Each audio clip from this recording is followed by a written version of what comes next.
Indiana Jones and the Dial of Destiny is directed by James Mangold and stars Harrison Ford, Phoebe Waller-Bridge, Mads Mikkelsen, and among others. And in this story, it deals with Indy, who is now essentially retired from his teaching days, and him and a fellow student of his essentially have to go on this journey in order to recover this other half of this dial that can change the course of history, and they're pretty much being pursued by Mads Mikkelsen's character, who wants it for his own good. And not going to go into too much detail, but it leads into some events that could pretty much change the course of history, as it said. But I'll leave it there. Now here's a little backstory. Now, growing up, I'll admit that I didn't really watch much of the Indiana Jones movies when I was a kid. I watched pieces of them here and there, and I knew of the character. But it wasn't until like many years later, when Crystal Skull came out, that I finally got a chance to actually rewatch in their entirety of the first three films. And looking back on them, even to this day, they still hold up as some of my all-time favorite films of all time. And while there are certain ones that could be better than other ones, especially like saying, Raiders being the best, in my opinion, but then you also have my second favorite being Temple of Doom. I think that the first three, they really still hold strong as being not only fun adventure films, but they're pretty much the equivalent of that's how George Lucas was trying to basically do with Star Wars. He was trying to essentially get in touch with Spielberg, who wanted to pretty much make his own James Bond type of series, because there are always these kind of this kind of feeling of going on an adventure, getting into some crazy stuff that happened. And it's pretty fitting because, especially when Last Crusade came out, they eventually ended up casting Sean Connery, playing as Indy's father and stuff. And so the movies always dealt with having that fun, adventurous vibe. And even though I didn't really watch them in their entirety when I was a kid, I still watched glimpses of them, especially with Temple of Doom and stuff. And I always did find myself, really wondering how these movies played out. And ever since Crystal Skull came out, I've looked back at the first four in their entirety, and I kind of like to pretend that Crystal Skull doesn't exist, in my opinion, because I think that when it came out, even though I wasn't really hyped for it and didn't really see it until years later, it always seemed like it was a franchise that was probably best being left at 3 movies. But over the years, when word got around that they were going to basically have a 5th and final film that was going to be basically Harrison Ford's last time playing as Indiana Jones, I got interested, but at the same time, I had to go with open expectations, knowing that it wasn't going to be directed by Spielberg this time. Because even though Spielberg did the last film, I really felt like it was one of those where part of it was directed by George Lucas, and it became a little too crazy. Not to say that I entirely hated Crystal Skull, but I felt like it was a movie that really missed the mark on a whole lot of things, that to the point where it wasn't, it's never gonna be anywhere near the first 3 films. But to its credit, there is some interesting stuff I do like with Crystal Skull, as me and Eddie discussed in our retrospective of the Indiana Jones series. But even this day, I still consider it probably still to my least favorite of the series. And so, after upon seeing into the trailers of this one with Dial of Destiny, it got me interested, but at the same time, I had to go with low expectations because I knew that it was never going to be as great as the first 3 films. But knowing that how much I didn't really care for much for Crystal Skull, and if it at least beat her better than that one, I still got morbidly curious. But after upon seeing the film, I can say that while I did actually have some fun moments that I enjoyed with the movie. And to its credit, there's a lot of things I really appreciated over Crystal Skull. I did feel like, the movie could have been better in a whole lot of ways, but I still had myself liking the film, even though it is entirely flawed. And I totally understand that this is going to be one of those movies that really divides a lot of people, whether it's really, loved or hated. It's always kind of hard to really kind of find those kind of movies that are just kind of fall in the middle. And to me, I feel like this is one of those where I kind of fall more in the middle in this, because while I didn't hate the film, I also didn't fully love it either. So it kind of falls more just in the it falls more in the middle ground, so to speak, for me. But to get my pros out of the way, I thought Harrison Ford was great as usual. Him playing Indy one last time was not only excellent, he's got the timing right with the character. The humor's still there. I appreciate how in this one too we get a character arc that deals with him pretty much going through some kind of, not going into spoilers, but he definitely does have an arc in this that I really find myself engaged with, and with the whole kind of out of his prime, kind of like what they And I'm of the opinion, and I know this has been a kind of a thing that's been going on for a while, but the whole, bringing back legacy characters who've been out of the game for a while and trying to have them go on another venture and, going through some dark stuff.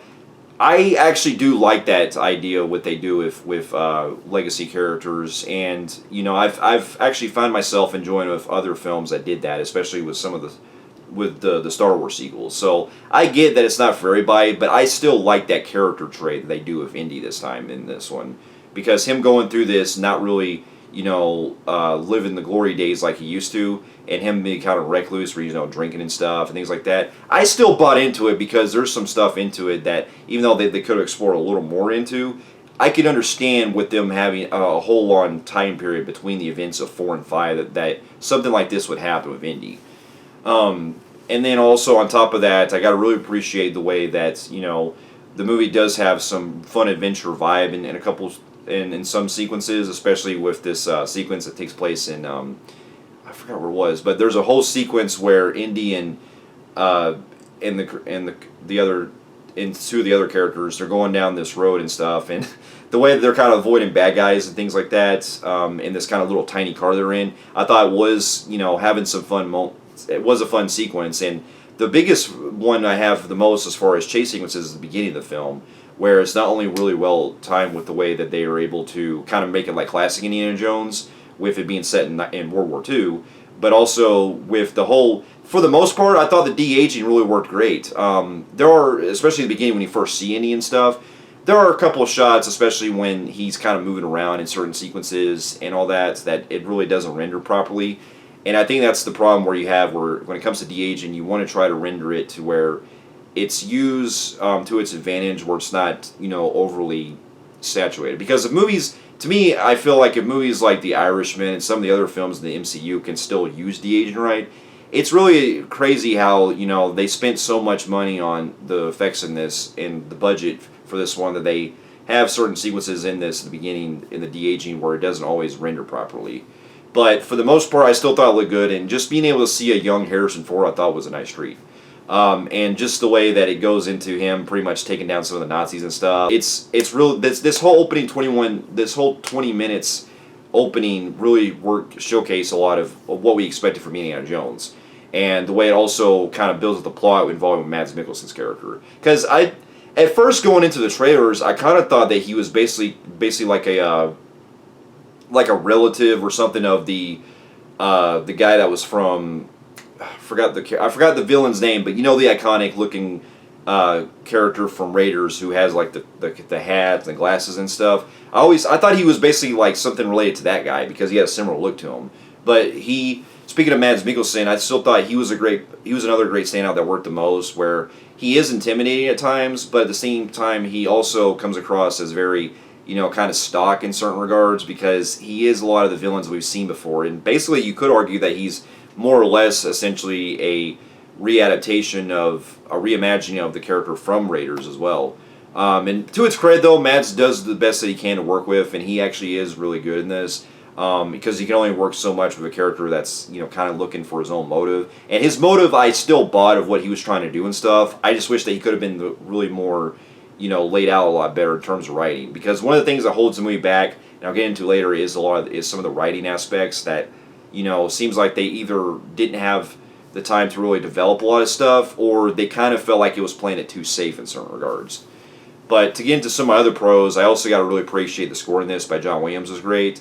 Phoebe Waller-Bridge I thought was decent in her performance-wise as the character, and she does at least have an arc in this that I think that did work to its advantage at certain points.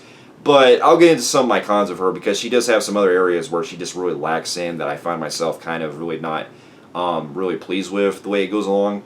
But she did fine as far as performance-wise. And then you also have returning cast members, like especially John Rhys Davies come back as Sala. It was great seeing him back. You also seeing Karen Allen back as Marion was great. And then on top of that, the movie does have some good stuff that we enjoy with Indy, you come to expect, where he is still, being able to carry things on his own throughout the film, where, he's kind of has, there are certain sequences that do work in regards to the chemistry that happens with him and the girl in this, and I think that, there are points where he's trying to basically outsmart her, and then she's trying to outsmart him. Certain sequences like that do work to its advantage, but again, that also falls into some of the problems that I have with the writing. But overall, but to get into now some of my cons, I will have to say that what really falls, I think, short with this one is that even though it is giving us, an interesting arc that involves with Indy that does pay off in the end, I found myself really liking other areas where the writing felt like it really seemed like a typical standard adventure film where the action sequences are completely made and it is what you want to see with Indiana Jones going on this last ride, but the whole kind of missed opportunities they involve with not having really Sala go on this whole journey with him and stuff, and then on top of that with him pretty much when you have stuff that involves the villains in this that can either be convenient times where they know where their location is in certain areas. I find myself really questioning that because there was really no build up to certain scenes, and then on top of that you have a lot of sequences where some of the pacing in the middle can be a little dragged out at points, and they seem like they could have really trimmed some stuff because the movie really didn't need to be over 2 hours long,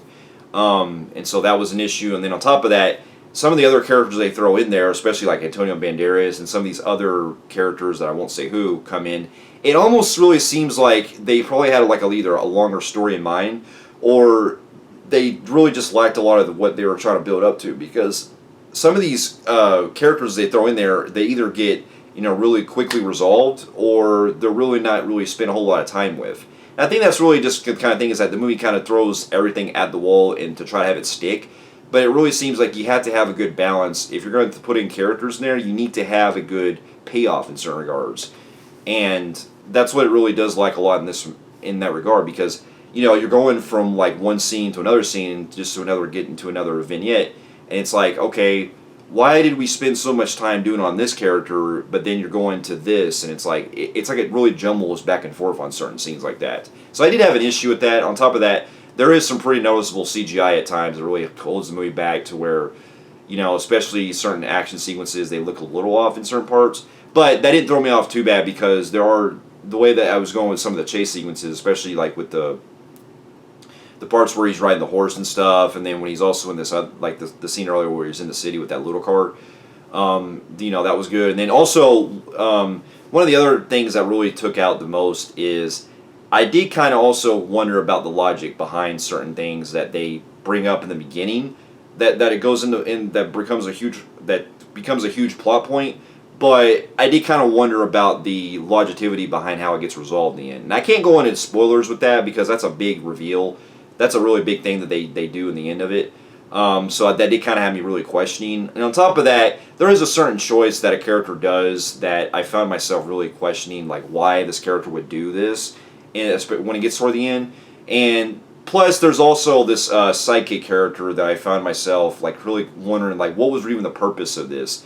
That falls into earlier where they have this sidekick that is basically the equivalent of Short Round from Temple of Doom.